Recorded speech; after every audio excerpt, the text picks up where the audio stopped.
Bonsoir à toutes et tous. Je suis très content de vous voir aussi nombreuses et nombreux pour cette table ronde autour du narcotrafic et des imaginaires qui l'entourent. Alors, la question du narcotrafic, de ses conséquences, des actions mises en place pour le contrer, occupe, pour ne pas dire inonde, les médias actuellement, ça ne vous aura pas échappé. Et ceux que l'on parle de faits à l'international, voilà, vous avez vu l'actualité récente, pas besoin de l'évoquer, bien sûr, mais aussi en France, que ce soit dans les villes ou dans les territoires ruraux, il suffit de dire l'ANR par exemple, la Nouvelle République pour s'en rendre compte, voire de façon très locale, ici à Poitiers, suite au drame qui a eu lieu en octobre 2024. Alors, vous vous en doutez, ce n'est pas le rôle d'un centre de culture scientifique comme l'Espace Mendès France de réagir à chaud à tous ces événements. Et donc, ce n'est pas l'objet de la table ronde de ce soir, bien sûr. Lorsque Laurence Montel m'a contacté pour me proposer d'organiser une table ronde en lien avec le sujet, c'était dans le cadre d'un programme de recherche ANTT. Alors, je ne vais pas vous faire le coup de tout développer. En gros, un programme de recherche sur la fabrique des imaginaires sociaux, notamment au niveau des territoires, et qui propose de développer une analyse sur une approche transdisciplinaire et, je cite, de longue durée. Et on est bien dans l'idée d'apporter un éclairage universitaire, scientifique, sur ce que ces faits produisent après une analyse par le temps long de la recherche. Et plus précisément sur ce que ces faits liés au narcotrafic produisent en termes de discours, que ce soit des discours politiques, mais aussi par le biais d'œuvres culturelles, avec des récits, des lectures des faits, qui permettent parfois de rendre compte de réalités, mais qui génèrent aussi des imaginaires, et des imaginaires, vous vous en doutez, qui peuvent eux-mêmes discriminer en retour des populations, qu'il s'agisse des Marseillais, par exemple, en France, des Colombiens, des Mexicains, pour le brosser à gros traits. Vous avez certainement entendu parler du terme de mexicanisation, sur lequel on reviendra. Donc voilà, je ne vais pas être plus long pour qu'on ait vraiment le temps d'avoir des échanges avec nos intervenantes et nos intervenants et également prendre des questions justement de la salle, avoir le temps d'échanger ensemble. Donc avec nous pour en discuter, Cécile Quintana, qui est professeure de littérature hispano-américaine à l'Université de Poitiers, qui est plus précisément spécialiste du Mexique et qui est membre du Centre de recherche latino-américaine Archivos, parce que ce centre de recherche qui est à Poitiers a tout un fonds très important d'auteurs et d'autrices hispano-américains. Andrea Rodriguez Tapia, qui est docteur en histoire contemporaine, Leandro Daza Dadan, qui est titulaire d'un Master 2 en philosophie et en histoire à l'Université de Poitiers, et donc Laurence Montel, qui est maîtresse de conférences en histoire contemporaine à l'Université de Poitiers, qui mène ses recherches au laboratoire CRIAM, et qui va donc à la fois introduire cet événement, apporter un éclairage historique, et puis animer la table ronde. Je lui laisse donc la parole. Merci beaucoup. Merci Johan. Alors je remercie tout de suite, avant d'oublier l'Espace Mendès France, de nous accueillir pour cet événement qui mature depuis un certain temps, puisqu'on avait commencé à en parler il y a peut-être à peu près un an, je dirais. Et puis on avait, je pense, besoin justement de prendre du recul par rapport aux événements des couronneries, qui étaient quand même un peu à l'origine ce qui avait donné, enfin moi m'avait donné envie de réagir avec évidemment mes moyens d'universitaire, qui sont évidemment très réduits. Si la question c'est de lutter contre le trafic de drogue et contre le fait qu'il y a des victimes et qu'il y a des deuils à cause de ce trafic. Mais cet événement, il avait été à la fois tragique en soi, et puis aussi ça avait été un moment particulier au plan, je dirais, de l'actualité politique et au plan des discours, puisqu'il y avait eu à ce moment-là le ministre de l'Intérieur qui avait... alors il y avait eu deux choses, je ne sais pas si vous vous souvenez. D'abord, le ministre de l'Intérieur avait réagi en disant voilà, c'est le signe de la mexicanisation de la France. Et c'est quand même quelque chose de dire c'est le signe de la mexicanisation de la France. Alors je me demande même s'il n'était pas à Marseille à ce moment-là d'ailleurs, ou en tout cas à Paris, mais dans tous les cas, il se servait m'énervée d'un événement qui s'était passé à Poitiers, un événement qui est en fait un drame, hein, quand je dis événement, parce que c'était un événement médiatique dans l'espace public, mais c'est pour les gens qui sont frappés, évidemment, par cette affaire, c'était vraiment, vraiment terrible. Et en plus de ça, en employant ce terme mexicanisation, qui, d'une part, je me disais, mais comment est-ce que les Mexicains peuvent prendre ça, la communauté mexicaine en France, hein, on en avait parlé avec Andrea en particulier de ça, parce que ça a un ricochet quand même, je trouve, de ce point de vue-là. Et puis aussi parce que moi, mon terrain de départ, c'est Marseille, et c'est plutôt, ce que je vois plutôt, c'est stigmatisation de Marseille. Alors là, il y avait un regard qui était porté sur l'extérieur. On allait chercher le danger à l'extérieur et du côté du Mexique. Donc l'idée, c'est de parler un peu de façon générale de ce que ça veut dire, ce terme, qu'est-ce qu'il y a derrière ce terme, quels sont les usages qui en sont faits. Et puis, évidemment, ça nous amène à réfléchir à ce que les mots font au territoire et aussi à ce qu'ils dissimulent de discours et d'intentions politiques. Donc, je vais commencer par passer la parole à Cécile, puisque les trois intervenants qui sont là sont spécialistes, en tout cas, de ces questions sur les plans historiques et sur le plan des littératures aussi et des cultures. Et donc, je vais d'abord proposer à Cécile de nous dire, puisque, oui, ce que j'oublie de vous dire, c'est que quand on a discuté de l'idée de faire cette table ronde avec Andrea, avec Leandro, il s'est trouvé que le laboratoire CRLA Archivos a lui aussi commencé, le premier, en fait, à proposer une journée de réflexion sur ces questions. Et donc, Cécile Quintana, avec Zaira Ruiz, qui est doctorante donc au CRL Archivos, ont fait une journée pour déjà parler de ce terme mexicanisation, mais du point de vue, je dirais, des littératures, et aussi du film de Audiard, Emilia Pérez. Et ce film, on va y revenir aujourd'hui parce qu'il est en partie symptomatique de représentation qu'on se fait en France, et puis il est très intéressant parce qu'il a suscité une polémique. Donc c'est un des aspects de notre table ronde de ce soir, et ce n'est pas le seul aspect, mais puisqu'il y a eu cette journée, alors je voudrais, Cécile, d'abord te demander, à ton avis, de quoi c'est symptomatique de parler de mexicanisation, et quand le ministre de l'Intérieur, M. Retailleau, parle de mexicanisation. Merci, je remercie le public d'être là et l'Espace Mendes France. Alors effectivement, l'emploi du terme mexicanisation dans le contexte qui a été rappelé par le ministre Retailleau n'est pas anodin. Que traduit-il ? Avant de répondre à cette question, j'aimerais en poser une autre. Que connaît M. Retailleau du Mexique ? Alors, ça nous fait sourire. En même temps, on comprend qu'il utilise une image stéréotypée du Mexique comme lieu exclusif du crime, ce qu'il ne s'agit bien évidemment pas du tout de nier ce soir. Le titre de la table ronde nous invite à réfléchir aux réalités et aux imaginaires. Mais en même temps, une fois qu'on a dit que le Mexique était le pays du crime, est-ce qu'on a tout dit ? Et surtout, à quelle fin on utilise cette image ? En parlant de mexicanisation, M. Retailleau pointe l'autre avec un A majuscule comme un danger, comme une menace. Le mal vient d'ailleurs et il pourrait nous envahir. Le mal, c'est cet autre abject que théorise la philosophe nord-américaine Judith Butler comme une zone inhabitable et invivable extérieure à soi. Et du coup, c'est intéressant parce que ça veut dire, par effet de ricochet et de miroir inversé, que face à l'autre qui n'est pas soi, on s'affirme comme exemplaire, comme un sujet moralement, culturellement, politiquement supérieur à l'autre. Donc on voit que ça introduit implicitement une hiérarchie des valeurs et des cultures qu'on pourrait replacer dans un cadre plus général qui serait celui des rapports Nord-Sud. Et enfin, cet emploi de ce terme-là attise les peurs. C'est un discours qui attise les peurs, la peur que la France devienne le Mexique, la peur que l'État perde sa souveraineté. Et c'est symptomatique du passage d'une politique rationnelle à une politique des émotions, telles que l'ont observé certains politologues comme le Britannique William Davis. Et donc, dans un contexte de crise, et notamment où les institutions sont vacillantes, eh bien, les affects deviennent le terreau principal des discours politiques, et notamment des discours de droite et d'extrême droite, qui, sur ce plan-là, ont l'avantage, puisqu'ils ne proposent pas de solutions, mais des ennemis.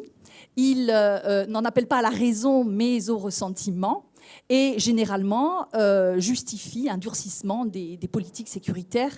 On aura peut-être l'occasion d'y revenir, qui au Mexique, en termes de lutte contre le narcotrafic, n'a pas obtenu de résultats probants. Et en attendant, le nombre de victimes augmente et les trafics prolifèrent. Voilà ce que je peux dire en introduction.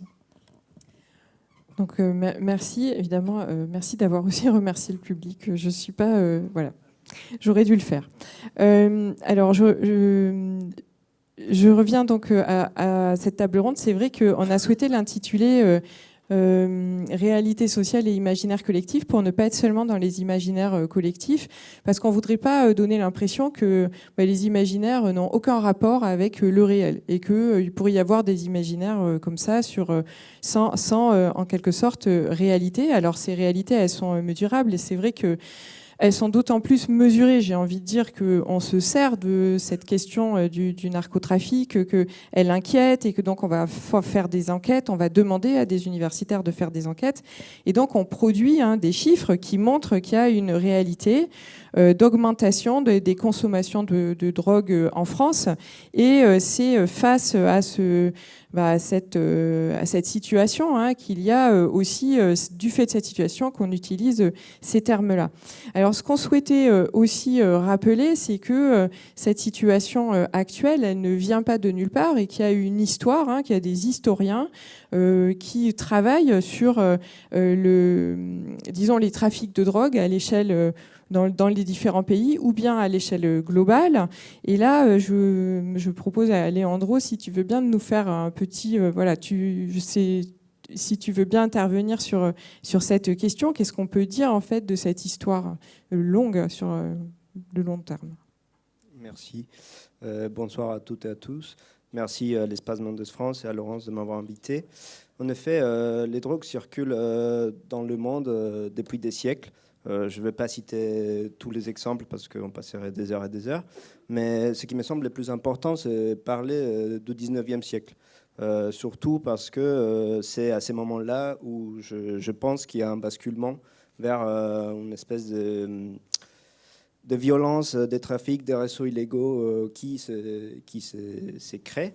Notamment, on peut citer l'exemple des guerres de l'opium au milieu du 19e siècle, où la Chine, on va situer le contexte un peu historique et géographique, ça se passe en Chine, en Asie. À ce moment-là, l'Empire britannique existe et a des colonies en Inde.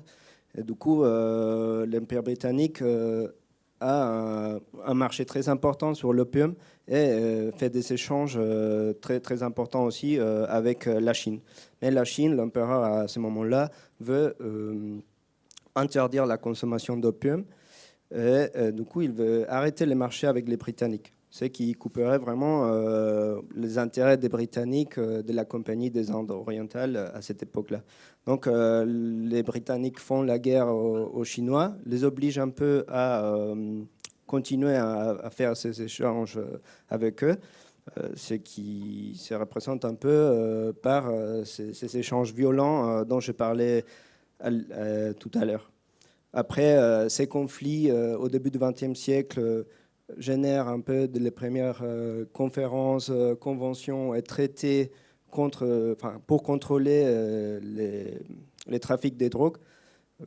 À l'époque, ce n'était pas des drogues, mais bon, des stupéfiants, qui vont rester tout au long du XXe siècle, même jusqu'aux années 60, 70, avec des conventions internationales et des contrôles dans chaque pays, mais avec des accords globaux. Et ces traités, ces guerres vont basculer vers une augmentation, on va dire, des réseaux illégaux, des trafics, etc.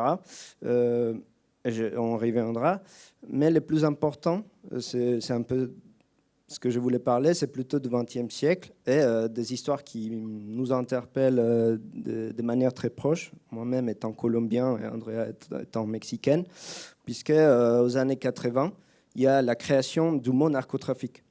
C'est vraiment le point de départ pour ce soir, je dirais. Pendant la période du gouvernement de Ronald Reagan aux États-Unis, aux années 90, il y a toute une campagne contre la consommation des drogues, contre le trafic des drogues, qui commence aux États-Unis, mais qui s'étale très vite vers l'Amérique latine, et même en Europe, plutôt à la fin des années 90. C'est là directement lié au Mexique et à la Colombie. Le Mexique, depuis les années 40, il faisait de trafic des drogues aux États-Unis, notamment des opiacés, et après, aux années 60, du cannabis. Et comme les trafics commençaient à augmenter, les États-Unis ont voulu faire un espèce d'appel à l'ordre au gouvernement mexicain de l'époque en lui fournissant des herbicides pour qu'il commence à éliminer toute la culture du cannabis des années 60-70. Le gouvernement mexicain ayant éradiqué, entre guillemets, ces cultures, il y a un peu la place pour un marché aux États-Unis qui est pris un peu par la Colombie. Donc ça, c'est une époque entre les années 70 et 80 où les historiens colombiens ont appelé la bonanza marimbera, c'est-à-dire le boom de la marijuana, où dans les côtes nord de la Colombie, il a commencé à avoir une croissance mais exponentielle de culture de cannabis, des réseaux illégaux de trafiquants de cannabis, notamment, vers les États-Unis. Pour donner quelques chiffres, très vite, entre 1976 et 1977, il y a au moins 24 000 tonnes de cannabis exportées aux États-Unis par an.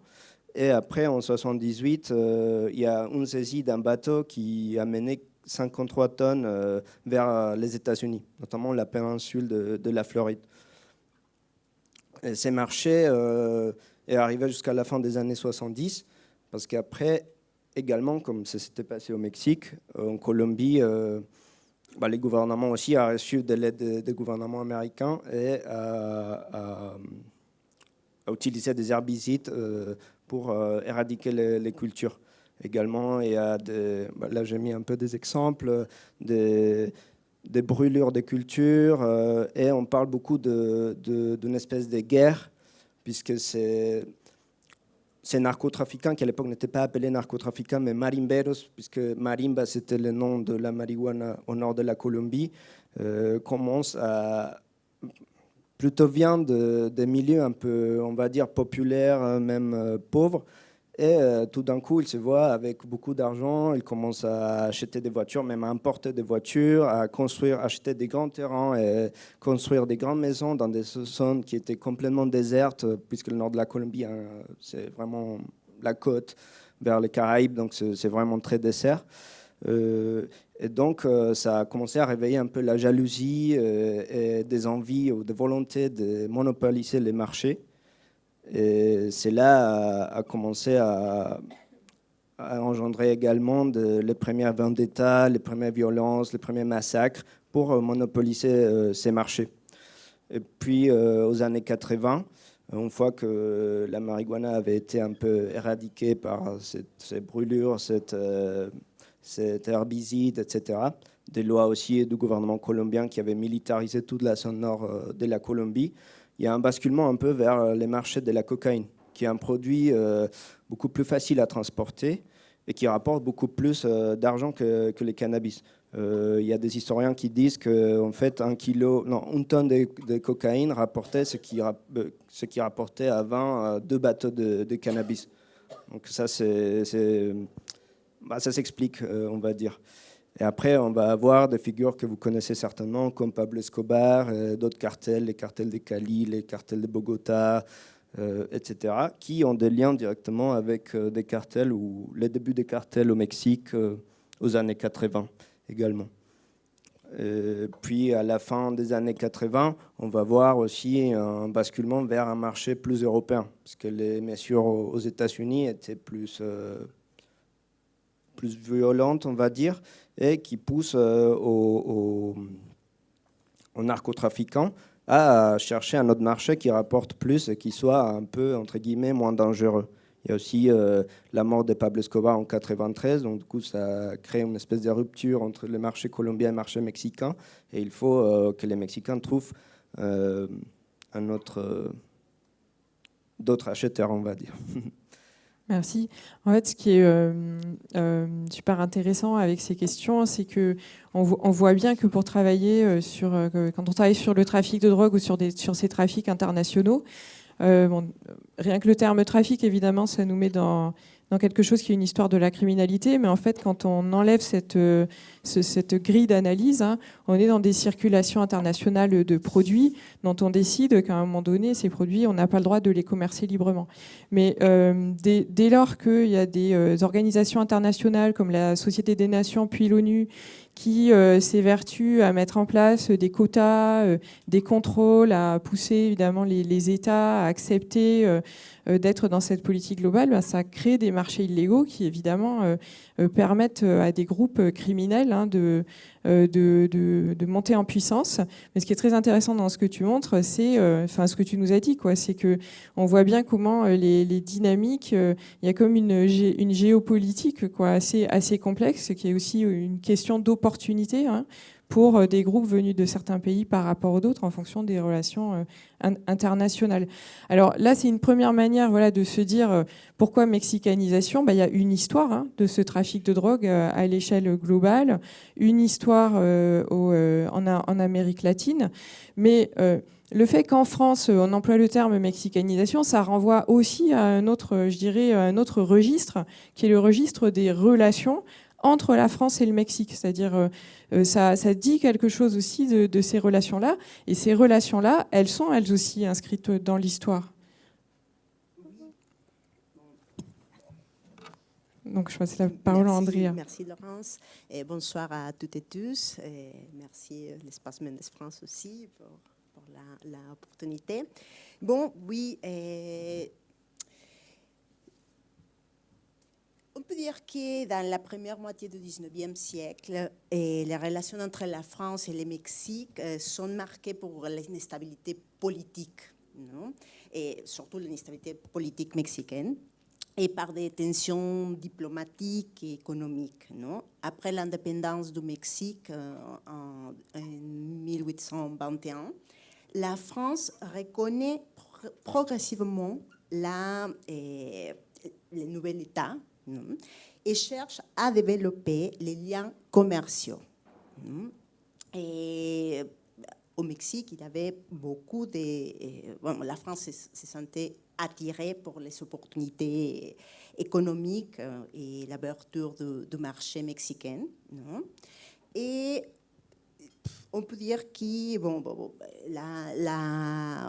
vraiment la France est un des premiers pays qui reconnaître l'indépendance du Mexique, d'envoyer des diplomates, des agents commerciaux, par exemple des ministres plénipotentiaires pour garder la sécurité, non? Et des différents commerçants en France et au Mexique.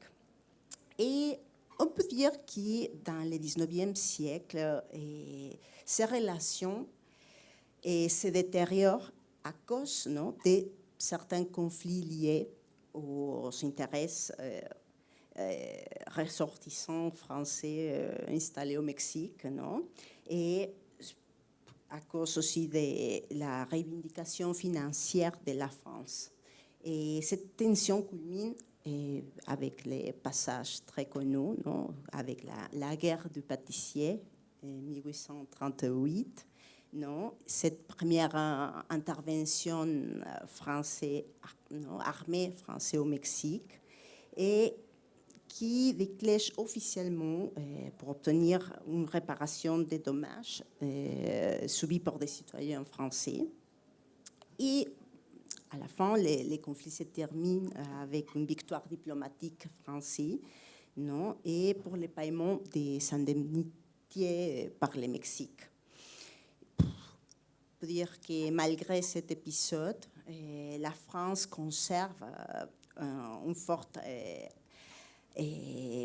relation culturelle, intellectuelle auprès de cette élite mexicaine, non? Et les idées françaises, par exemple le libéralisme, et les droits, la science, la culture, influencent profondément la formation de l'État mexicain. Non? Et cette période, on peut dire que se combine, non, la coopération économique et il y a des échanges culturels durables aussi, non, dans le 19e siècle. Par exemple, la littérature, les traductions de certaines œuvres, beaucoup de l'architecture aussi. Et bon. Et les moments un peu de meilleure tension, ça sera entre le Mexique et la France, ça sera pendant l'intervention française au Mexique, qui a lieu entre 1862 et 67, non, et sous les règne de Napoléon III. Et commence lorsque le Mexique, dirigé par le président Benito Juárez, suspend les paiements de sa dette extérieure. Non? La France, l'Espagne, le Royaume-Uni envoient des troupes pour exiger les remboursements. Non? Mais la France, c'est la seule nation qui continue, non? Pour dire bon, l'intervention, ça sera avec un objectif politique, non? Établir une monarchie catholique non, en France, alliée à la France en Amérique, non? Et voyer un archiduc qui sera Maximilien d'Habsbourg, qui sera proclamé empereur du Mexique, non? Et c'est vraiment un moment de beaucoup de tensions entre les deux nations, non? Parce que c'est une guerre, et c'est aussi un peu la perte du Mexique comme un pays souverain républicain. Non? Et bon, on peut dire qu'après la fin de la guerre, il y a une période de 13 années sans représentation diplomatique, sans relation diplomatique entre la France et le Mexique. Et bon, on peut dire que seulement à la fin du 19e siècle, avec Porfirio Díaz, ça sera le moment de reconstruire cette relation culturelle, politique, artistique entre les deux nations. Et bon, on peut dire qu'après, au cours du XXe siècle, la relation entre le Mexique et la France sont globalement étables, non, positives, et marquées par la coopération culturelle, intellectuelle, diplomatique, non? Et on peut dire qu'il y a une normalisation des relations bilatérales. Bon, on verra aussi que dans notre siècle, il y a des moments... Oui, c'est ça, c'est ce que j'allais dire, c'est intéressant parce qu'on voit que on oublie souvent, nous on l'apprend aux étudiants, hein, cette intervention française au Mexique de Napoléon III, mais c'est pas un des moments les plus glorieux de notre histoire, hein, ça s'est très très mal fini et ça a été très mauvais pour évidemment l'image de Napoléon III, mais ça a montré aussi une volonté impérialiste. Hein, et puis alors, on va faire un bond dans le temps, mais je ne sais pas si vous vous souvenez, quand même, il y a eu un moment de tension très fort entre la France et le Mexique. Ça a été lors de l'affaire Florence Cassez. Alors, on peut peut-être en dire quelques mots pour... Alors, on peut en dire deux mots parce que ça a donné lieu à un excellent roman mexicain que je vous conseille, qui a été traduit, que j'ai sous le nez, qui reproduit pas du tout le titre original. Le titre original, c'est un roman criminel par le grand écrivain mexicain contemporain Jorge Volpi. Il l'a publié en 2018 et la traduction, c'est un roman mexicain. On revient sur cette histoire d'essentialisation Alors, cette affaire-là, donc Jorge Volpi y a consacré un excellent roman. J'en rappelle donc le contexte. Nicolas Sarkozy est président. Il se rend en visite officielle au Mexique en 2009. Et dans un contexte particulier, il entend peser pour faire libérer cette ressortissante française, Florence Cassé, je ne sais pas si ça vous dit quelque chose, qui a été arrêtée au Mexique en 2005 pour fait d'enlèvement en tant que membre d'une organisation criminelle, le Zodiac, avec son ancien compagnon Israel Vallarta. Elle est condamnée au Mexique en 2008, d'abord à 96 ans de prison, puis ensuite à 60 ans de prison. Puis elle sera libérée finalement en 2013. Donc, Nicolas Sarkozy se rend en 2009. Vous voyez, la condamnation de Florence Cassé, c'est 2008. Il y avait une très, très grosse polémique en France. Et donc, dans son discours officiel, il rappelle l'amitié durable entre les deux pays. Il réaffirme son soutien aux Mexicains dans cette lutte contre le narcotrafic. Et puis, il conclut en disant je rappelle, un peu en donneur de leçons, qu'on lutte contre la criminalité avec les règles de la République et de la démocratie, et non pas avec les règles des criminels. Donc, c'est évidemment très mal perçu.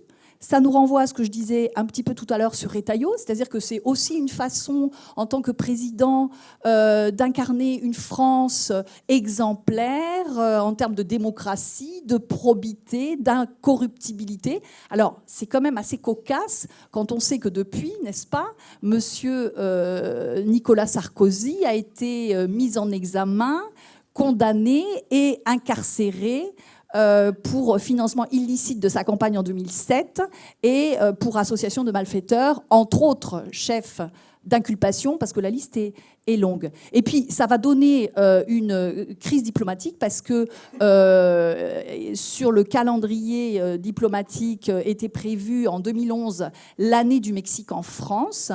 Monsieur Sarkozy, à ce moment-là encore président, a demandé, j'en faisais partie, à tous les organisateurs de manifestations culturelles ou autres, de rendre hommage lors de ces manifestations à Florence Cassé. Le Mexique l'a très mal pris et il a tout annulé, les financements, les subventions et les participations des Mexicains à cette année du Mexique en France.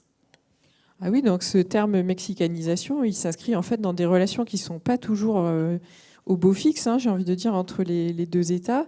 Et puis un autre rebond des tensions est venu avec le film d'Audiard, Emilia Pérez. Alors, attendez, on va mettre la... Voilà. Je ne sais pas si... Oui, je te redonne la parole. Pardon. Alors, je poursuis. Oui, voilà. Alors, je rappelle effectivement, je rappelle ce que disait Laurence. En fait, en mai 2025, j'ai co-organisé avec une doctorante qui se trouve ici présente, Zaira Ruiz, qui est mexicaine, mais qui fait son doctorat à Notre-Dame, dans l'université de Notre-Dame aux États-Unis. On a co-organisé en mai 2025 une journée d'études donc sur ce film-là, parce qu'on a vu en fait une concomitance entre la sortie du film 2024 et la saillie de Retailleau, octobre 2024. Donc ça nous a intéressés et on s'est mise à travailler sur ce sujet-là. Alors, je ne sais pas si vous avez vu le film, il a été énormément primé en France, au Festival de Cannes, au César, je crois qu'il a remporté 7 prix, aux Oscars également. Donc il y a eu vraiment un succès retentissant en France et aux États-Unis. Absolument pas au Mexique. Il a fait l'objet de critiques vives que je vais rappeler, et massives, tant des médias que des intellectuels que de l'opinion publique. Je rappelle en 2 mots quand même l'histoire, parce que sinon ça va un petit peu toupiner à vide ce que je vais dire. Donc l'histoire, eh bien, c'est l'histoire d'un narcotrafiquant mexicain qui décide de devenir une femme, ce dont il rêvait depuis toujours. Et quand il opère cette transformation, il devient Emilia Pérez, et elle fonde une association avec l'argent du narcotrafic pour aider les victimes et les familles des victimes du narcotrafic. Et à ce moment-là, elle devient très populaire et elle est vénérée comme une sainte. On lui fait une statue, il y a des processions. Et ça rappelle un peu d'ailleurs un personnage assez mythique dans le nord du Mexique hein, qui s'appelle Malverde et qui est un peu identifié comme le saint patron des narcotrafiquants. Donc, les critiques, elles ont porté sur plusieurs aspects. D'abord, cette image aussi stéréotypée du Mexique, essentialisée comme lieu du crime, a été un peu mal perçue. Il y a d'autres aspects aussi assez caricaturaux de la culture mexicaine. Ce qui a été mal perçu aussi, c'est une forme finalement d'esthétisation de la douleur comme spectacle, qui a été interprétée comme un traitement assez irrespectueux pour les familles des victimes. Le fait aussi qu'Audiard soit allé chercher des acteurs et actrices qui ne sont pas mexicains de langue espagnole, mais qui ne sont mexicains, personne ne l'est pour aucun des grands rôles, en fait. Et le rôle principal est tenu par cette actrice transgenre espagnole, Carla Sofía Gascón. En lien avec ça, a été aussi assez critiqué le traitement réducteur et binaire de cette question de l'identité trans. Et c'est assez... c'est assez drôle parce que en réponse à ce film-là, il y a une réalisatrice trans mexicaine qui a produit un film, Joanne Sacrebleu. Le micro marche plus. Si. Joanne Sacrebleu. Sacrebleu parce que sacrebleu. Et c'est une caricature un peu de la culture française. Il y a un concours absolument absurde de la meilleure baguette. Enfin, bon, voilà. Il y a une caricature de l'accent français, de la capitale de Paris comme la capitale de l'amour. Et cette production a été elle a été vue en très peu de temps. Elle est devenue virale. Elle a été vue 1 million de fois. En très peu de temps. Et puis, il y a une lecture un petit peu plus politique et qui est assez dérangeante. Et là, je la dois justement à un collègue mexicain qui a participé à cette journée d'études en mai 2025. Et je veux le citer parce que cette lecture lumineuse et lucide, on la lui doit. C'est, a ver si no me equivoco, Juan Carlos López García de la Universidad Autónoma de Metropolitana. Et lui, il voit aussi quelque chose d'assez ambigu finalement dans ce film-là, pour ceux qui connaissent les rouages de la politique mexicaine.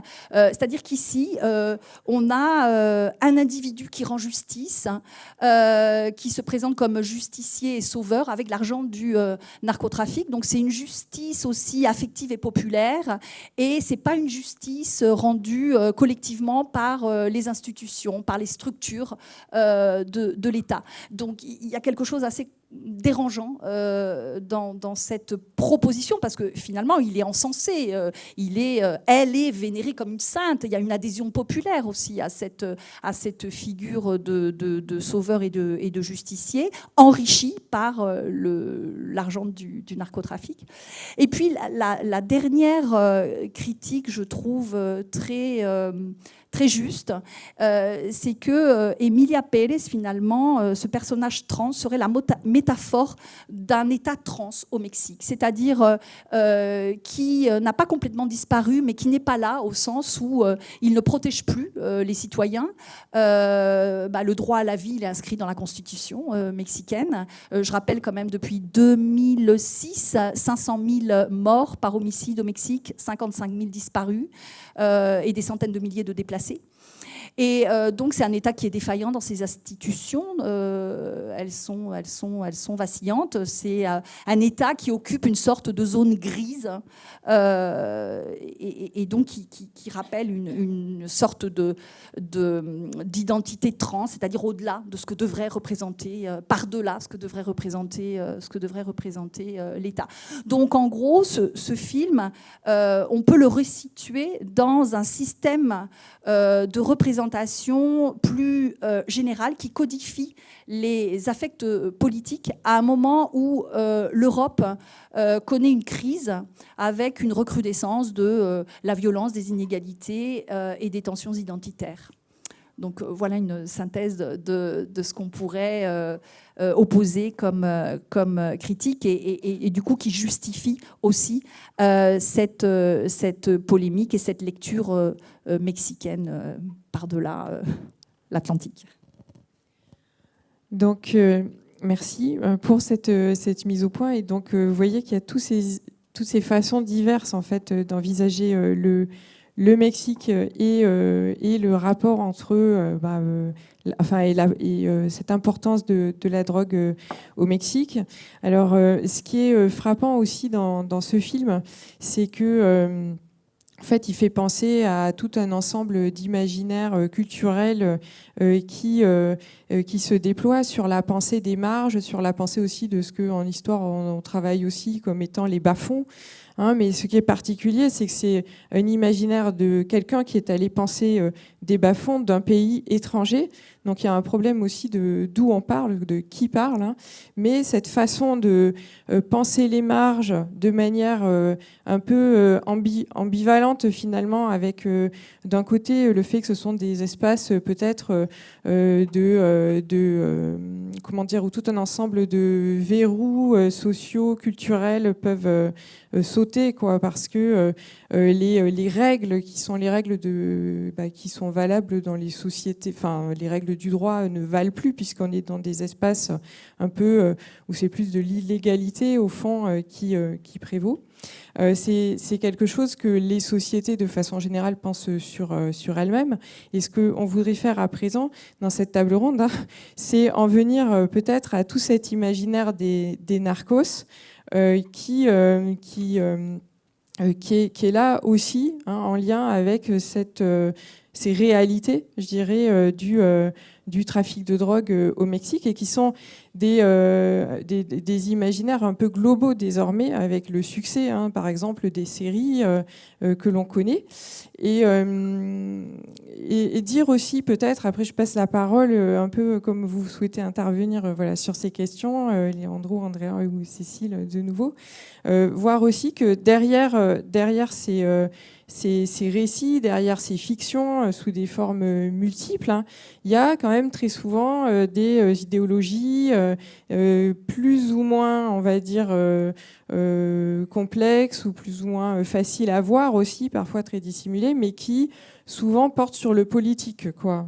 Derrière aussi des soubassements de critiques politiques ou de discours politiques, au fond, sur nos systèmes politiques. C'est aussi ça qui est derrière.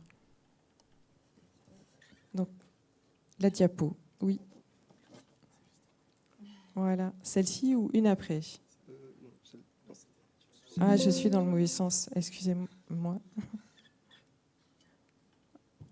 Celle-ci, ça va? Oui, merci.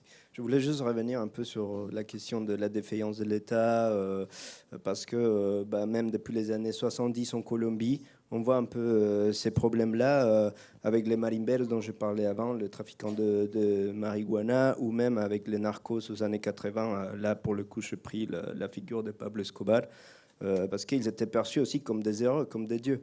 À un moment donné, comme je parlais tout à l'heure aussi, c'était des zones un peu désertes, des zones un peu laissés de côté par l'État.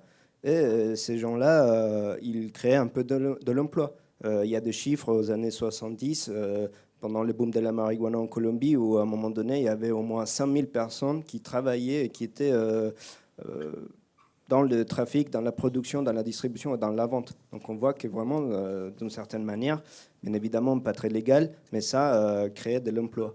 Ça a aidé à faire survivre à certaines personnes qui autrement peut-être ne trouvaient pas comment survivre. Mais ils étaient vénérés aussi comme des dieux. Il y a plein de séries, comme on parlait tout à l'heure, dont on reviendra, où ça montre vraiment un peu comme un mythe, comme une figure à suivre, à copier, pour pouvoir s'en sortir dans la vie. Et c'est pour ça que j'ai pris l'exemple de Pablo Escobar, qui est peut-être le plus connu, Mais on voit bien, par exemple, il a créé des terrains de foot dans son quartier, dans des quartiers très défavorisés en Colombie. Il était vraiment vu comme une figure publique qui pouvait parler devant les gens et les gens le suivaient. Il est même devenu, sur la gauche, il est devenu représentant pour la Chambre. En Colombie, c'est représentante para la Cámara. C'est un organisme un peu complémentaire au Sénat. Ça veut dire qu'il avait un certain pouvoir politique, qu'il était suivi par les gens. Bien évidemment, on pourrait comprendre aussi que c'est une espèce de façade aussi, dans le sens où il aide le peuple, il lutte pour les intérêts du peuple, mais aussi derrière, il y a aussi la lutte pour ses intérêts individuels et économiques. Et c'est pour ça aussi qu'il était vu comme un Robin des Bois. Là, c'est le premier article qui a été fait en Colombie sur Pablo Escobar, qui est paru dans un journal à Medellín. Du coup, il était vu comme un Robin des Bois vraiment. Mais c'est ces représentations aussi qui jouent aujourd'hui, même en Colombie et ailleurs, qui nous laissent beaucoup de choses, je pense, à réfléchir. Surtout, on revient sur l'État défaillant et tout ça, même si l'État, quand même, comme je disais tout à l'heure, il a essayé d'émettre des politiques. Il y a les traités d'extradition qui ont été signés à l'époque, mais c'est là engendré aussi des problématiques parce que Escobar, il s'est allié avec les autres cartels, ils ont commencé à faire un peu la guerre à l'État, donc il y avait pas mal d'enlèvements de membres politiques très importants en Colombie, il y avait des voitures bombes un peu qui étaient mises de manière aléatoire en Colombie. Enfin, et un peu la guerre aussi qui a été faite entre l'État et les narcos, qui aujourd'hui on voit encore certaines représentations qui nous touchent vraiment de très près. Un peu pour continuer avec ça que Leandro commente, je pense qu'il y a un problème par les Mexicains aussi, par la population en général, l'opinion publique. Des fois, c'est de trouver la place des narcos dans la société. Non? Parce que pour les médias, pour les gouvernements, c'est les ennemis, non? Il faut finir avec les cartels, mais des fois, par la société, c'est pas facile de dire qui sont les narcos, non? Parce que surtout pour la participation de la jeunesse, par exemple, dans les différents groupes délictifs, non? Et je pense aussi, par exemple, il y a une espèce d'ambiguïté, non? Ce sont des héros, des criminels, non? C'est pas facile établir et dans quel moment ce sont les fils de la nation aussi, mais d'une nation défiante, non? Parce que pourquoi les gens se rencontrent avec les narcos, pourquoi ils décident de participer dans la criminalité, non? Et bien sûr, aussi, ce qui joue un rôle intéressant, ce sont la représentation qui montre aussi les narcos, non? Au Mexique, par exemple, et c'est à travers de la musique qu'on commence à imaginer certaines choses, à réécrire l'histoire de la violence aussi, non? Et en même temps à faire une idéalisation de ce personnage, non? Et je ne sais pas si on peut... Oui. Bon, sûrement, on va écouter un petit peu en chanson, que c'est un narco-corrido. Et les narco-corridos c'est de la musique qui vient un peu aussi du 19e siècle. On va écouter.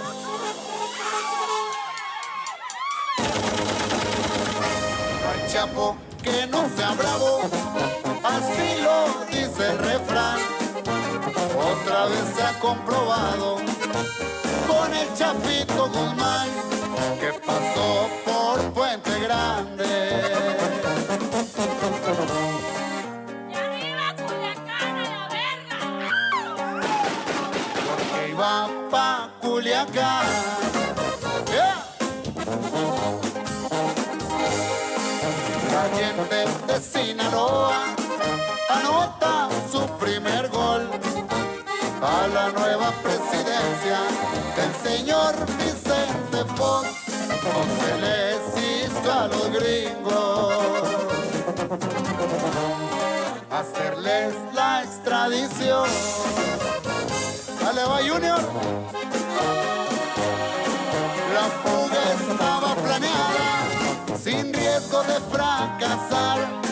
Así trabajan los grandes, como el Chapito Guzmán se gastó sus milloncitos.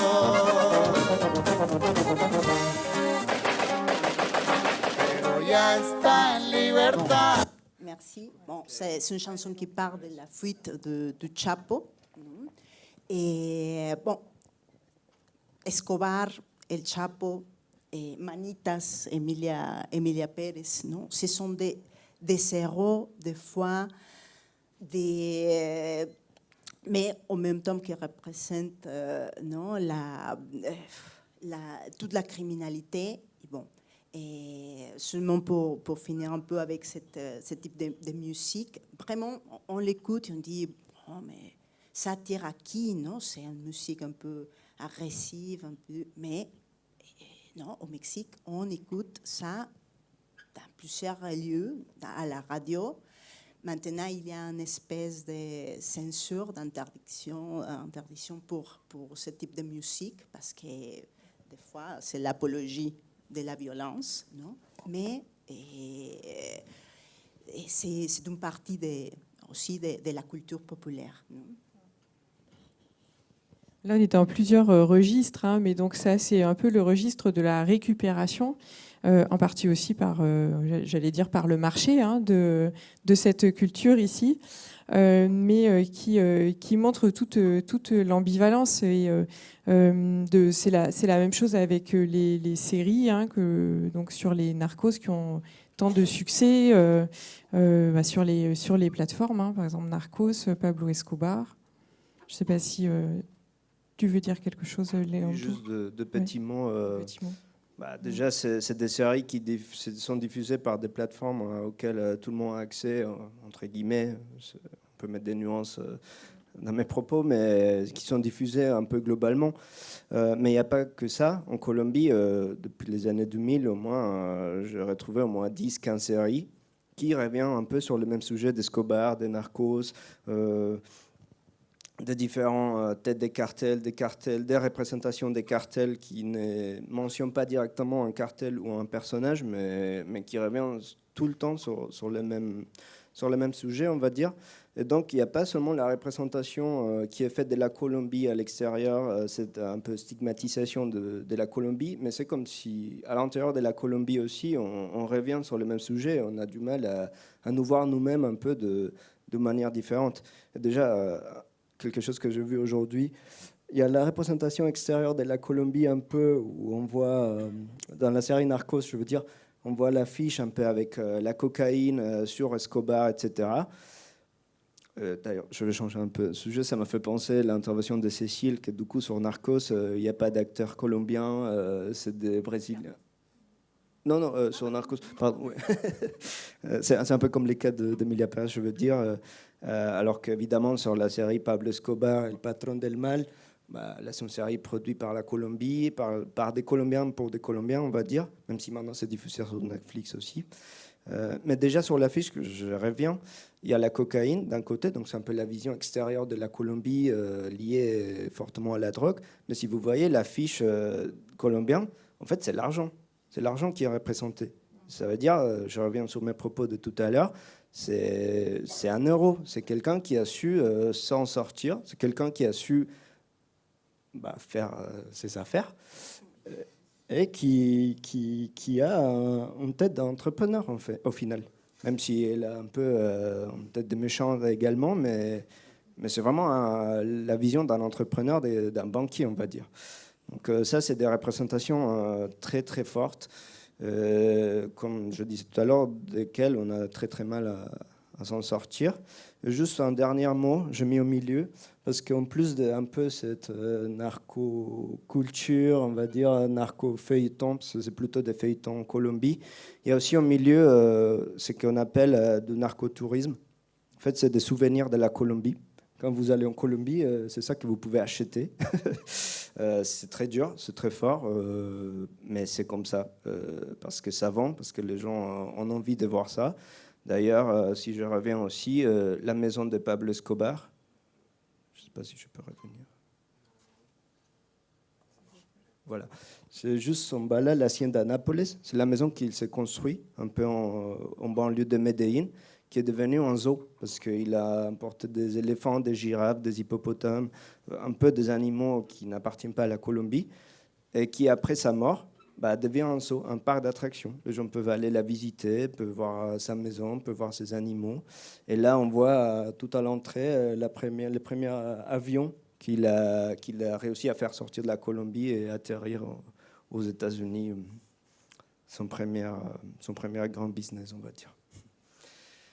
Alors ça suscite donc ces séries, toutes ces fictionnalisations, mais la fictionnalisation qui passe aussi par la littérature.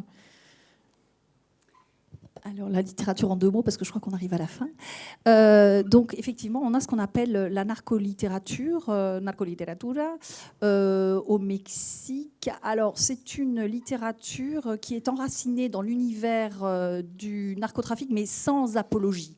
Alors, on trouve de tout, évidemment. On trouve des romans qui fonctionnent de façon assez mécanique, en reprenant des archétypes, on va dire, de ce milieu-là, mais on trouve aussi des choses beaucoup plus intéressantes et plus audacieuses. Alors, avant d'en citer quand même quelques exemples, 2 ou 3, je précise qu'il y a eu une production exponentielle au Mexique à partir des années 94-95 jusqu'en 2012. Alors c'est vrai que c'est un marché juteux, on l'a rappelé, mais ça a été aussi une réponse à la société. 94, le Mexique connaît une recrudescence de la violence. Je donne que deux exemples. 94, c'est l'assassinat à Tijuana du candidat à la présidentielle Luis Donaldo Colosio, dont on a fait une série aussi et qui est plutôt bien documentée. Et puis, 93 aussi, on commence à parler de ces féminicides dans le nord du Mexique, à Ciudad Juárez, qui sont vraiment des crimes en fait systémiques. C'est plus des faits divers. Et ça aussi, c'est un long processus qui, au Mexique, s'est déployé pour arrêter de parler de ces féminicides comme des faits divers. Les mots ont leur importance. Donc, la figure de proue de cette narcolittérature, mais qui est, encore une fois, assez créative, c'est Elmer Mendoza, qui est justement de l'État de Sinaloa, assez brutalisés. Ces États du Nord sont assez brutalisés par la guerre contre le narcotrafic et par la guerre entre les cartels. Et donc, lui, il crée un personnage de détective, Edgar Mendieta, qui permet de faire des incursions dans l'économie, dans la culture du narcotrafic, mais qui montre aussi les répercussions de tout ça dans la vie ordinaire d'un habitant du Nord. Donc lui, il est très représentatif de toute cette littérature, narcolittérature, qui flirte avec les codes du roman policier. Je pense au Narco Corrido. On a un excellent roman qui avait été mis au programme de l'agrégation, donc c'est quand même un peu une garantie d'une certaine qualité littéraire. Yuri Herrera, qui publie en 2004... J'ai une collègue là, si je me trompe, tu me dis. 2004, Trabajos del Reino, et qui approche en fait l'univers du cartel comme justement une cour avec des relations de vassalité et avec un troubadour qui est compositeur de narcocorridos. Bon, on a Volpi, c'est pas vraiment de la narcolittérature, mais c'est quand même une incursion dans ce milieu-là. On a aussi des journalistes écrivains, et on en avait reçu un à Poitiers il y a une vingtaine d'années, Sergio González Rodríguez, qui a travaillé avec un auteur sans doute que vous connaissez, chilien, qui a vécu au Mexique, qui est mort en Espagne, Roberto Bolaño. qui, dans son roman posthume 2666, consacre toute une partie, la parte de los crímenes, à ces féminicides. Et il reprend des travaux de Sergio González Rodríguez. Et puis je voudrais citer les femmes. Il y a des femmes aussi qui ont vraiment des propositions intéressantes. Je vais en citer 3. Ana Ivone Reyes Chiquete, Orfa Larcón, et puis la grande, très grande, je souligne, elle est venue plusieurs fois à Poitiers, Cristina Rivera Garza, qui était favorite pour le prix Nobel, hein, qui était 2e, mais bon, ils ont pris le 3e, et qui a reçu le prix Pulitzer. Et souvent, cette littérature féminine, elle déconstruit justement les stéréotypes. Elle interroge, elle vient interroger le regard du lecteur ou du spectateur sur la violence. Donc, il y a vraiment quelque chose qui est au-delà du descriptif, au-delà des recettes qui marchent, au-delà du littéral. Et je cite juste son roman qui s'intéresse dans une perspective de déconstruire justement les stéréotypes, et notamment les stéréotypes concernant la représentation des femmes et du corps des femmes. Donc son roman, il n'est pas encore traduit. J'y travaille avec une collègue et amie, mais c'est assez difficile parce que c'est vraiment une écriture très particulière et un roman très expérimental. En fait, on a des hommes qui sont tués en série, et à chaque fois on les découvre avec ils sont émasculés en fait. Et là il y a une réflexion sur le langage à partir aussi des assignations de genre qu'impose la grammaire, c'est-à-dire une victime, ce mot il est toujours au féminin, et une victime sexuelle, eh bien ça projette un imaginaire généralement d'une femme. Donc il y a toute une réflexion sur la représentation des corps féminins, masculins comme victimes sexuelles. Voilà. Donc là on est vraiment dans ce que donne cette littérature, ce qu'elle donne de plus intéressant, en fait. Voilà. Merci. Alors, avant de passer au débat, oui. Tu voudrais... Oui, vas-y, côté Colombie. Juste très vite pour rebondir. Oui. Il y a aussi des livres en Colombie, un peu depuis les années 70, donc très très proches, même des reportages qui ont été faits sur place avec des enquêtes avec de marimbeiros ou des narcotrafiquants. Donc il y a certains exemples ici.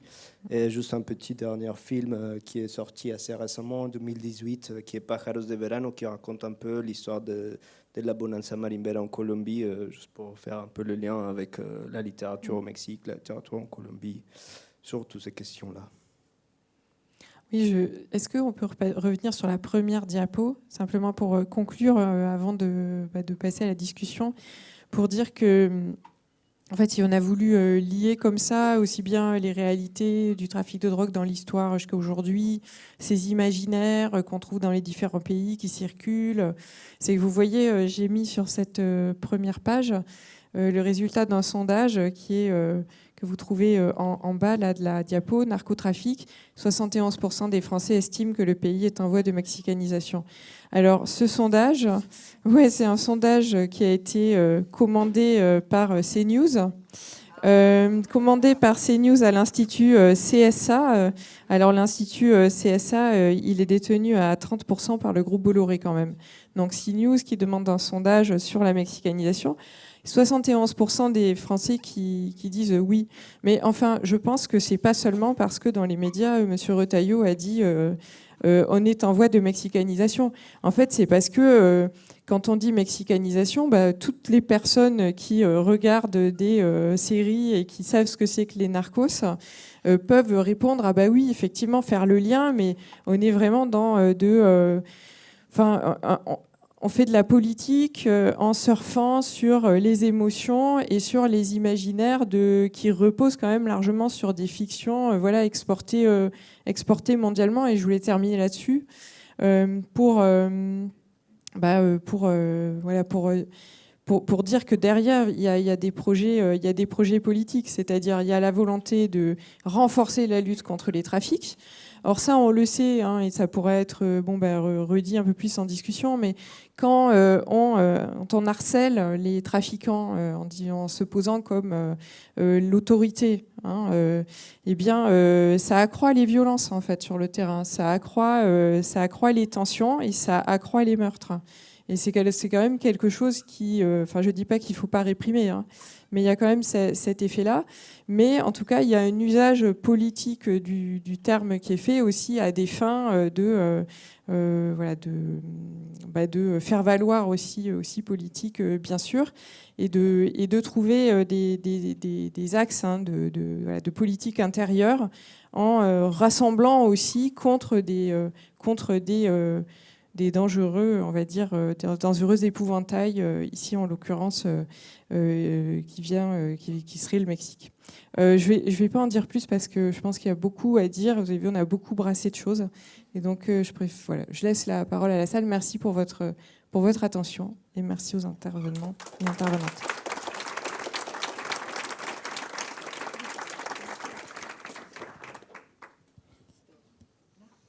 Alors, est-ce qu'il y a des questions? Oui, je vois un qui se lève déjà. Super. Alors, merci beaucoup. C'est très intéressant de voir le lien entre le narcotrafic, la littérature. Alors ça, c'est quelque chose que je n'avais pas du tout pensé ni imaginé. Au niveau de la politique, je ne sais pas ce que ça vient faire là, mais enfin, c'est peut-être à dire. Mais je me dis, dans vos dernières réflexions sur la façon, parce que je suis un peu pragmatique, comment peut-on gérer justement ce trafic? Alors c'est plus pragmatique, c'est peut-être pas l'objet, mais voilà. Donc c'est une question.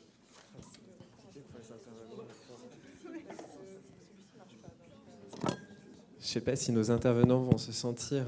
Oui, on n'est pas très légitime pour répondre sur ces questions. Et je ne vais pas prôner la non-répression. Il faut bien agir, hein, on est bien d'accord. Hein. Mais je vais laisser ma collègue à gauche a des choses à dire. Non, si on avait la solution, je pense que, je sais pas, on n'en serait pas là. Donc, moi, je suis pas non plus du tout légitime pour apporter une solution. Par contre, je voudrais quand même... c'est un peu en lien finalement avec le caractère assez insoluble. Et je voudrais évoquer un point qu'on n'a pas du tout évoqué. On a parlé beaucoup de la criminalité, mais peut-être que Leandro sera plus à même d'apporter des précisions. Mais on n'a pas du tout parlé du poids en fait que représente l'argent généré par le narcotrafic dans l'économie légale. Parce qu'il faut savoir que c'est des centaines de milliards de dollars qui sont en cash. Donc à un moment donné, il faut bien blanchir. Hein. C'est-à-dire qu'il faut transformer ce cash en ligne comptable dans les banques. Et là, c'est insoluble parce que c'est une masse énorme. Donc très concrètement aussi, comment est remplacée cette richesse dans le PIB? Enfin, c'est peut-être un raccourci, mais en tout cas, cet aspect-là, c'est à mon avis de toute façon à prendre en compte aussi en dehors de la lutte contre la criminalité.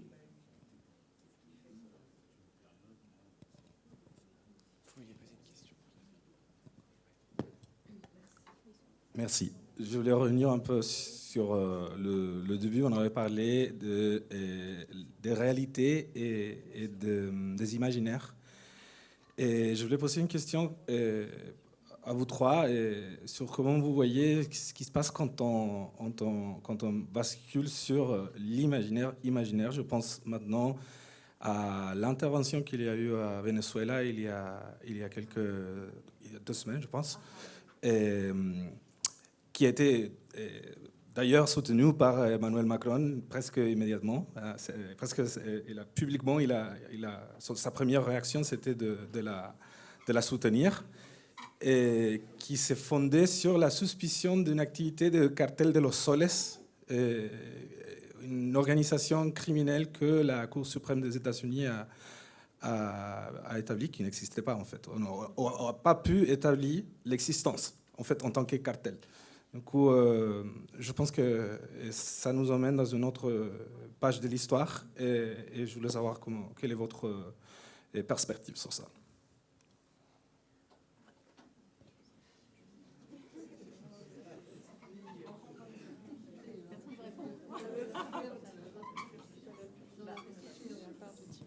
On déborde un peu là, c'est vrai, du cadre. Mais là, je sais pas trop. Bon, c'est mon doctorat. Laurent, donc je vais le tutoyer. On n'est pas trop sur l'imaginaire, là, il me semble, ou alors, enfin, on est plutôt sur les fake news, sur tout ce qui est post-vérité, plutôt des informations. Alors oui, ça vient de cet imaginaire-là, mais là, c'est à des fins politiques très ciblées. Donc, voilà, je ne sais pas si c'est exactement sur le territoire ici, en l'occurrence, par rapport au cas précis que tu mentionnes des imaginaires. De ce que je pourrais rajouter, mais parce que moi, ce que je connais mieux, c'est le terrain, l'histoire du crime organisé en France. C'est qu'en fait, le crime organisé, c'est vraiment du point de vue on va dire, des représentations du crime depuis la fin du 19e siècle, le malfaiteur de profession, c'est vraiment la figure une des figures du mal, on va dire, qu'il est difficile de défendre, en tout cas du point de vue du public, du point de vue de l'État, des pouvoirs légitimes. C'est facile de dire que l'autre, le danger, c'est le criminel de profession, celui qu'on ne pourra jamais réinsérer parce que de toute façon, il est volontaire pour faire ce qu'il fait. Il fait volontairement le mal. Et donc, après, c'est facile de criminaliser quelqu'un lorsque on veut l'abattre. Et on a vu l'exemple dans l'histoire, par exemple, dans la période de la Révolution française, lorsqu'il y avait beaucoup de banditisme royaliste. En fait, c'était des gens qui devenaient des bandits aussi par conviction politique. Mais le pouvoir en place systématiquement dénie le caractère politique de l'opposition et dit ce ne sont rien d'autre que des bandes de voleurs en fait. Et donc après on voit bien comment quelqu'un comme Donald Trump peut se dire pour légitimer je vais dire que voilà, c'est un chef de cartel. Alors là ce qui est encore plus étrange c'est que c'est vrai qu'il y a pas mal de voix qui disent c'est faux. Et donc là c'est vraiment particulièrement révélateur de sa puissance puisqu'il peut dire effectivement quelque chose de manifestement étayé sur rien, même avec des personnes voilà, qui disent qu'ils mentent d'une certaine manière. Bon, est-ce que je peux ajouter une chose? Bon, je pense que même si ce n'est pas facile d'établir, dans quelle mesure cet imaginaire va au futur prend un espace important dans la diplomatie et dans les affaires étrangères des États-Unis.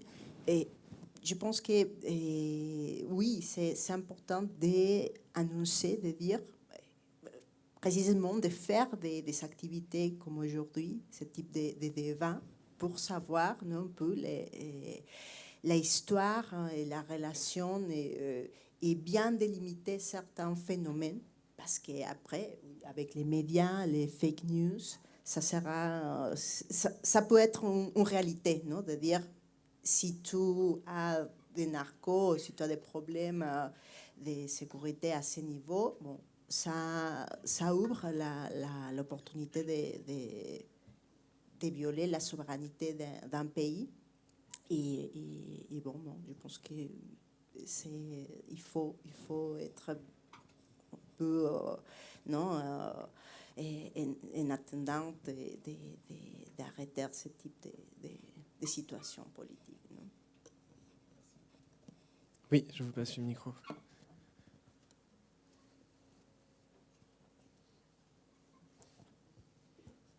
Merci.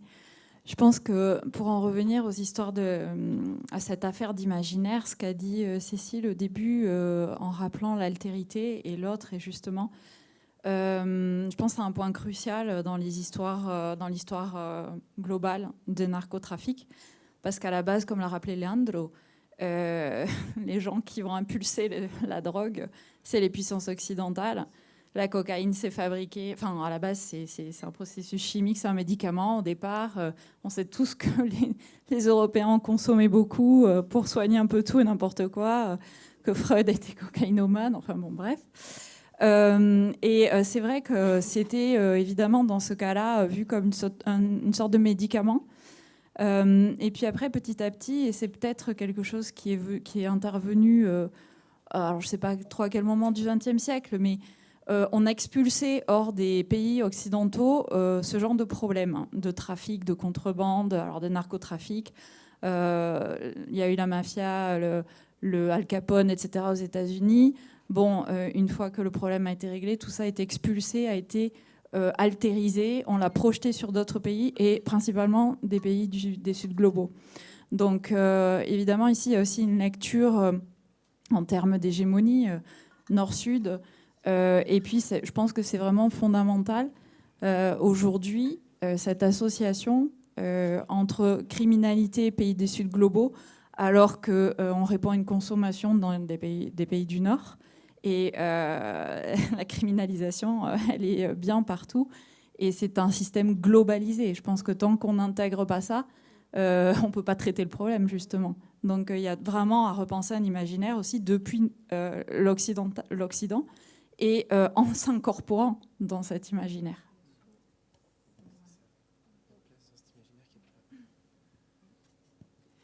Bonjour, merci beaucoup pour les échanges. Je ne sais pas si vous avez vu récemment, il y a eu il y a quelques semaines un reportage sur Arte sur le narcotrafic et comment il est apparu en Europe, en particulier aux Pays-Bas, un peu en avance sur nous en fait, et avec la montée en puissance de la criminalité que ça a généré du coup pendant des années. Et en fait, ce phénomène est en train de se déplacer vers le sud. D'abord parce que souvent le trafic démarre dans les ports. Hein, et du coup, dans le port de Rotterdam, qui est le plus grand port d'Europe, en fait, tout est mécanisé aujourd'hui. Il n'y a plus d'intervention humaine. Donc le trafic est de plus en plus compliqué. Et du coup, le phénomène se déplace plutôt vers le sud de l'Europe. Donc, pour moi, je pense quand même que cette notion, il ne faut pas se voiler la face. On est vraiment face à un problème majeur de criminalité qui ne fait que s'amplifier. Avec, alors certes, aujourd'hui, je pense qu'effectivement, les politiques s'en emparent et en profitent, mais en tant que citoyen, il faut qu'on prenne conscience du fait qu'on est sur une voie qui est dangereuse, avec des infiltrations des trafiquants dans la police, dans les gardiens de prison. Et alors, peut-être que le mot mexicanisation est un peu fort, mais il a l'avantage de parler aux gens, en fait, du coup, parce que, vous l'avez dit, le Mexique est aujourd'hui un des pays dans lequel la criminalité est au plus haut, qui s'en sort pas. Hein, et quelquefois, on a besoin d'images fortes, en fait, pour se dire, au fond, vers quel chemin on va. Donc, je partage votre avis sur le fait qu'on en fait trop, ou les politiciens en font trop, ou du moins le récupèrent pour leurs propres besoins et intérêts. Pour autant, en fait, il y a à prendre à zéro la lutte à mener contre cette gangrène qui nous attend. Et pour aujourd'hui, finalement, et vous l'avez dit, on n'a pas de solution.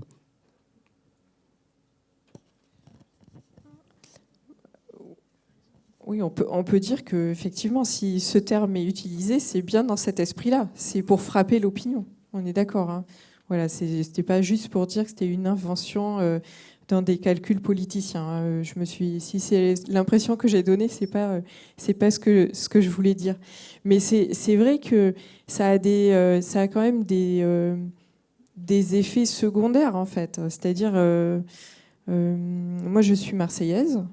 Et quand je vais quelque part, je sais que je trouve toujours quelqu'un pour me dire « Ah, Marseille, j'y suis allée, je me suis fait voler, le taxi m'a truandé, voilà. » Et donc, il y a des réputations, et les réputations... Alors moi, ça c'est que anecdotique ce que je vous dis là, mais c'est vrai que, comment dire...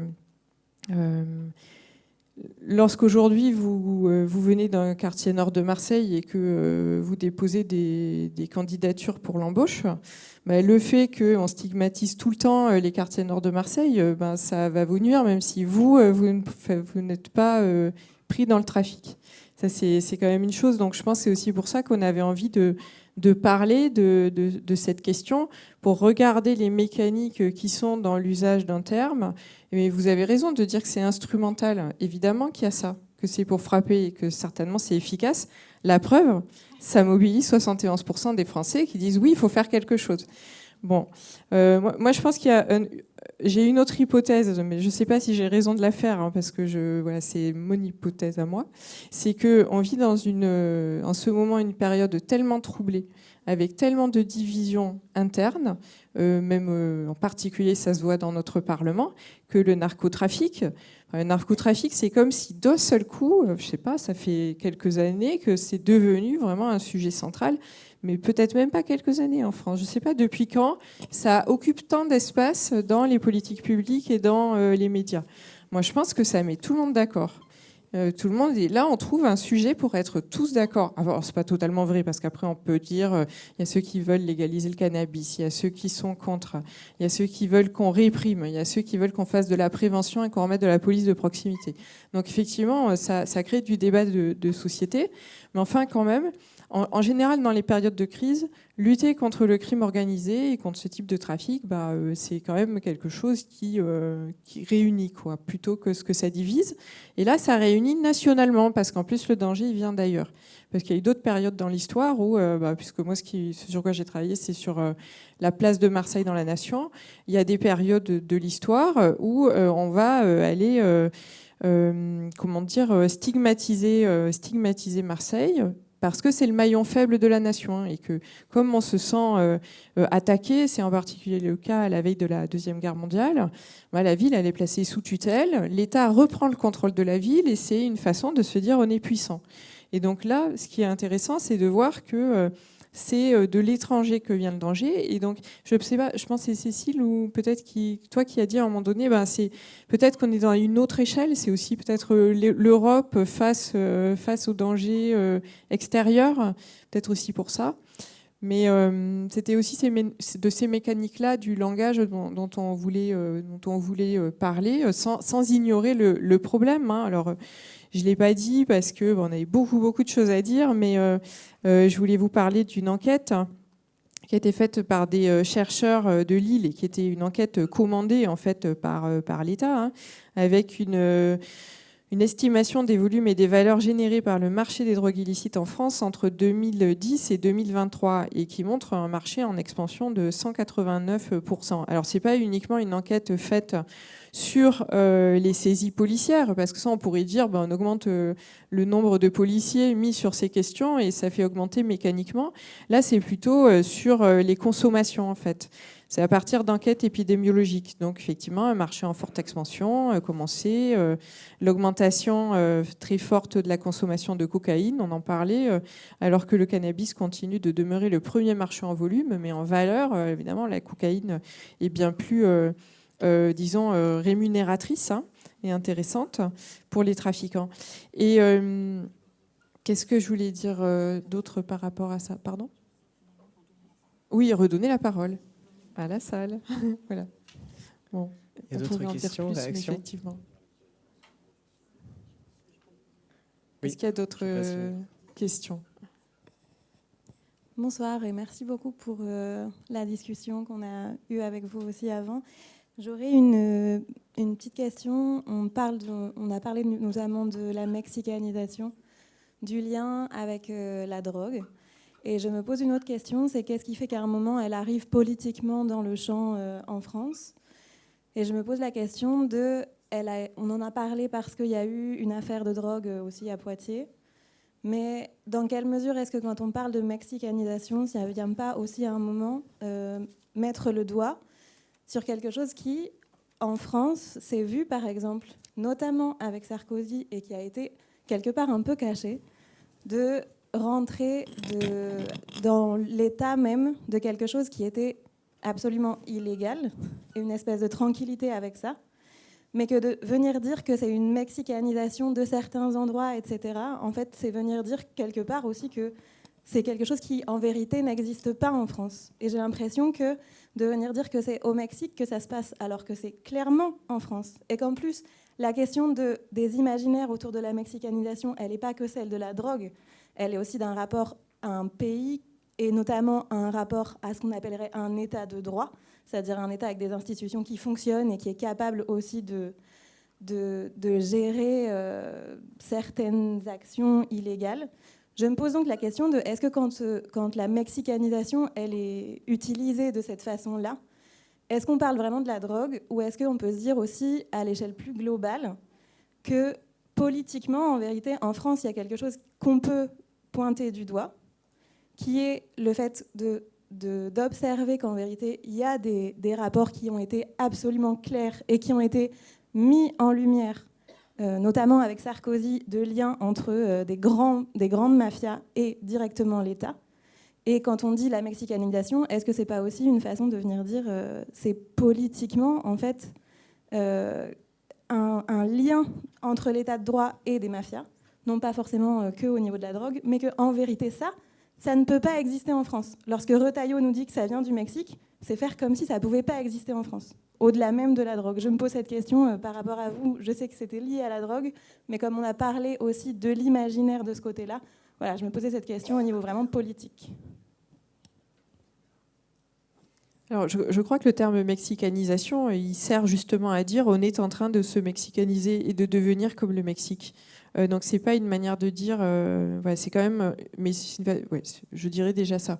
Ensuite, si je comprends votre question, ce que vous voulez dire, c'est que c'est une façon de dire que le danger vient de l'extérieur et de justement d'occulter, c'est ça, une partie de nos propres corruptions.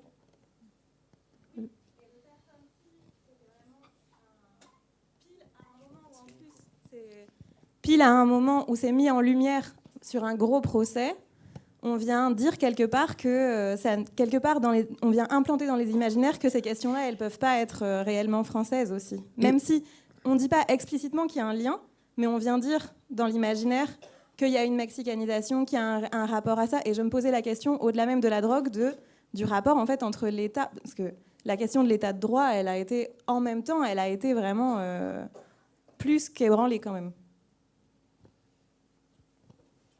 J'ai l'impression qu'il y a plusieurs sujets dans votre question et c'est pour ça que je crois qu'on ne sait pas répondre. Vous voulez dire du fait qu'on pourrait dire qu'il n'y a pas d'état de droit, par exemple, des déclarations comme ça? Non, c'était pas ça.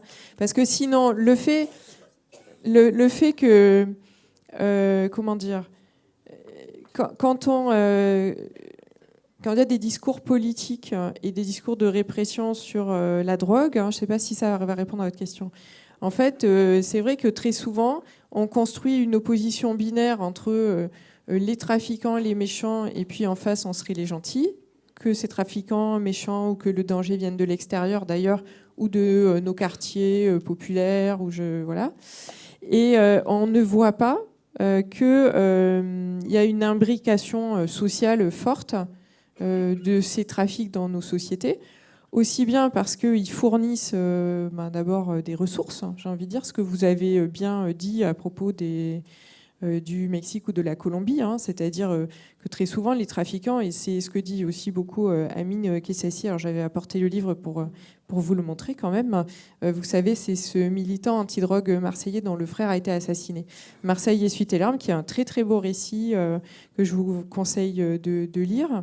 Et il dit beaucoup que c'est vrai que ces trafiquants, comme vous l'avez dit, donc pour d'autres pays, quoi, ils viennent suppléer à la carence de l'État et à la carence d'avenir pour une partie de la jeunesse. Et c'est vrai d'autre part qu'il vient d'avoir récemment un rapport de la Cour des comptes, alors dont j'ai entendu parler mais j'ai pas lu le détail, disant qu'il y avait de très fortes inquiétudes que l'argent de la drogue vienne perturber les élections municipales. Et donc c'est vrai qu'il y a très souvent, et ça on le voit beaucoup dans les fictions, je ne sais pas si certains d'entre vous ont vu la série The Wire, qui est une série qui est passionnante parce que elle met des faits, elle met des récits, elle met de la fiction sur des points qu'en fait on ne peut pas vraiment aborder, surtout quand sur nous on a en histoire, on a beaucoup de mal à travailler dessus, mais sur comment l'argent de la drogue, il peut venir financer des partis politiques, il peut venir financer des tas et suppléer en fait l'absence de services publics ou de perspectives pour la jeunesse. Et effectivement que ça existe et que quand on construit binairement les choses en disant d'un côté les méchants trafiquants avec, vous savez, tout cet imaginaire ils se tuent entre eux, tant mieux. Et là, Amine Kessassi, moi je vous conseille vraiment de le lire parce que lui il fait voler ça en éclats, quoi. Il dit il n'y a pas des bonnes victimes qui sont les victimes collatérales et des mauvaises victimes, il n'y a que des victimes. en fait, déjà. Et ça, il faut bien le voir. Et c'est vrai que notre vision binaire a tendance quand même à nous faire oublier ça et à faire oublier les connexions qu'il peut y avoir entre le monde politique et potentiellement les mondes du crime, qui sont des choses très très compliquées à documenter quand même. Enfin, semble-t-il. Enfin, je ne sais pas si ça répond à vos questions. Je vais prendre une dernière question. Pardon, du coup, moi, je vais faire une intervention un peu par rapport à ce que Malouane vient de dire. Mais j'ai trouvé ça très intéressant aussi parce que j'ai l'impression que ça pose une question qui est au-delà de ce que veut dire la mexicanisation, au-delà du trafic de drogue, c'est le spectre d'un narco-État. On parle de ça aussi pour parler du Mexique, de narco-État, pour dire à quel point il y a une corruption généralisée dans tous les services de gestion de l'État, au niveau local comme au niveau national. Et c'est vrai que moi, je trouve que ton argument, il est assez intéressant. Quand Bruno Retailleau parle de mexicanisation, c'est aussi détourner l'attention de cette quand même affaire incroyable qui est qu'un président français est accusé d'avoir pris parti d'un réseau mafieux, quoi. C'est quand même assez dingue en termes de niveau de corruption, quoi. Et je trouve qu'en plus, on est en plein dedans. Là, je voyais ce livre de Sarkozy, Journal d'un prisonnier, qui était offert à Noël et tout. Enfin, en fait, on est aussi dans l'héroïsation d'un criminel, en fait, quand même, quoi. Enfin, c'est quand même assez fou. Et c'est vrai que quand on dit c'est la mexicanisation, c'est attention, on ne veut pas devenir ça, mais surtout, c'est pas possible qu'en France, on soit ça, alors qu'en fait, on est déjà un peu ça, quoi. Mais peut-être pas sur le narcotrafic et sur cette violence-là, mais sur d'autres points, il y a quand même des gros problèmes de corruption aussi. Une réaction peut-être pour conclure? On s'arrête là? Non, je trouve que c'est très intéressant comme remarque. Effectivement, il y avait peut-être ça aussi derrière auquel on n'avait pas songé. Donc merci pour cette remarque. Si vous de vous trois veut dire quelque chose encore, non? Si. Non, vous remerciez pour votre attention. Moi aussi, je vous remercie. Merci beaucoup. Et vous laissez réfléchir à tout ça. Pour le débat. Et merci pour le conseil de lecture d'Ami Kessassi. C'est bien de finir là-dessus. Bonne soirée à tous et tous.